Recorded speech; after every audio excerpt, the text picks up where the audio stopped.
Welcome to my channel guys. आज मी चाललो आहे पंढरपूरला जाण्यामागचं कारण असं आहे की आज महागवारी आहे आणि मी प्रत्येक आता वारी करणार आहे महिन्याची. आणि खूप दिवसानंतर व्हिडिओ नाही आल्याबद्दल सॉरी. कारण कसं कॉलेज चालू झाल्यानंतर कॉलेजमध्ये वेगवेगळे इव्हेंट चालू झाले आणि स्पोर्ट्स मी कसं टेनिस खेळतो आणि चेस खेळतो, त्याच्या मॅचेस वगैरे खूप काय आलं मध्ये. आणि करावं म्हटलं तर चांगलं डिव्हाइस पण नव्हतं माझ्याकडे. आता कसं दीदीचं मोबाईल मी ठेवून घेतलो व्हिडिओ करण्यासाठी. मग इथनं पुढं मी काय सोलो ट्रिपच करणार आहे, त्याची जर्नी मी तुम्हाला दाखवतो. तर चला मग आज पंढरपूरला जाऊया.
थोडं पुढं आल्यावर तिथं शाबू वाटालते आणि मी शाबू घेण्यासाठी थांबलो. खूप गर्दी होती म्हणून मी व्हिडिओ काढून घेतला.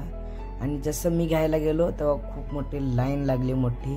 पण तरी शाबू मला खूप आवडत आहे म्हणून मी थांबलो तिथंच. आणि कुणाला शाबू आवडतं त्यांनी कमेंट बॉक्समध्ये नक्की सांगा. खूप मोठ्या लाईनीनंतर मला शाबू मिळालं आणि खाऊन मी तिथून निघालो. पण तिथला आवाज एवढा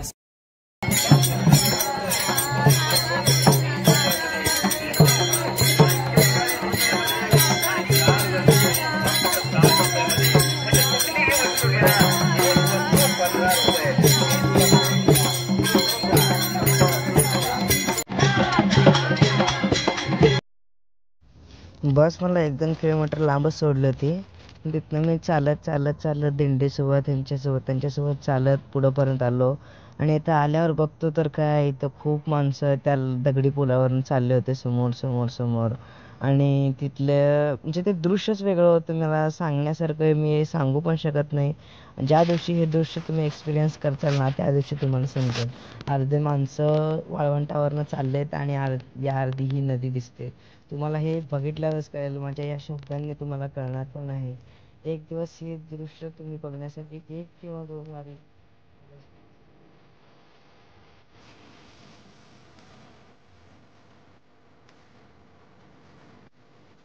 दगडी पुलावरनं पुढं गेलो. मी पुढं गेल्यावर कसं वाळवंटावर थांबून लोक फुगड्या खेळत होते, हे खेळत होते. मग असंच जाऊन समोर उभारलो आणि म्हणलं एक खेळणार का, आम्ही पण एक फुगडी खेळा म्हणून मी पण उभारलो.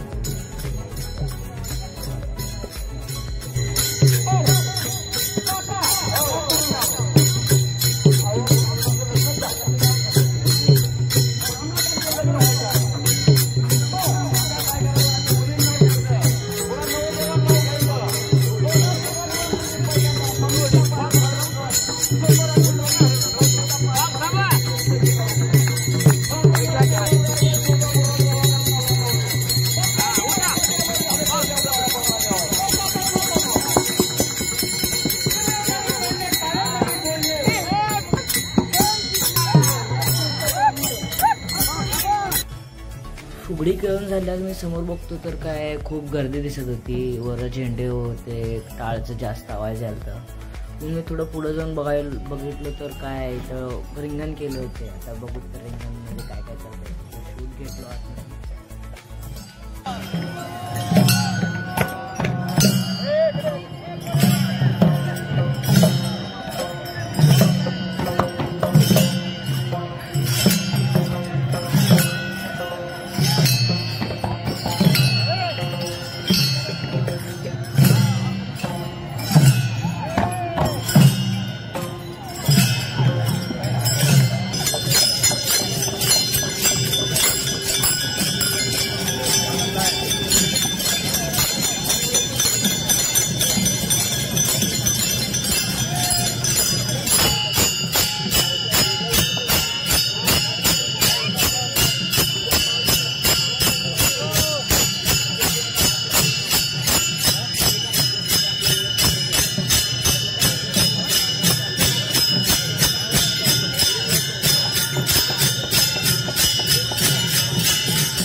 मला त्या मागच्या रिंगणातनं बाहेरच येऊ वाटत नव्हतं, कारण की त्या टाळ मृदंगाचा आवाज मला एवढं भारी वाटायचं ना, आणि असा आवाज मला कुठंच मी आयुष्यात असं ऐकलं नव्हतं.